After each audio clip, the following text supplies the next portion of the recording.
Hi, this is Hadas from Canva, and I want to introduce the new captions. You already know about captions, but there are new features within captions. So here's a video I created last time I visited Canva's headquarters in London, and I created this for some kind of silly workshop.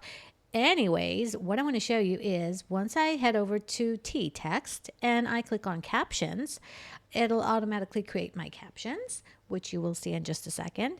And here are the new stuff. So let me just generate the captions.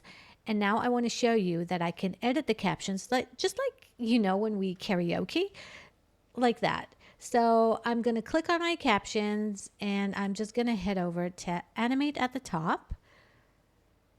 Hold on, wait, I think there was a mistake here. Never mind, I can edit the captions. It's super easy. You just head over upstairs to the captions. But now I'm going to go to Animate because I want to show you the fun stuff. Once I click on Animate, you'll see that I have new options down here under Captions. I have the Reveal, which, as you can see, each word is revealed slowly. I have the Highlight, which highlights every word that I pronounce and I say.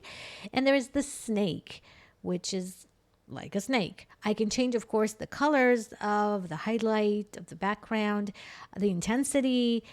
Each option has its own adjustments, so it's really fun to play with. The adjustments do require a pro account, but you can animate your captions even with a free account. So it's super fun and super easy. That's it. That's what I wanted to show you, but I have so much more. So I'm just going to head over with you to the next video. See you later. Bye.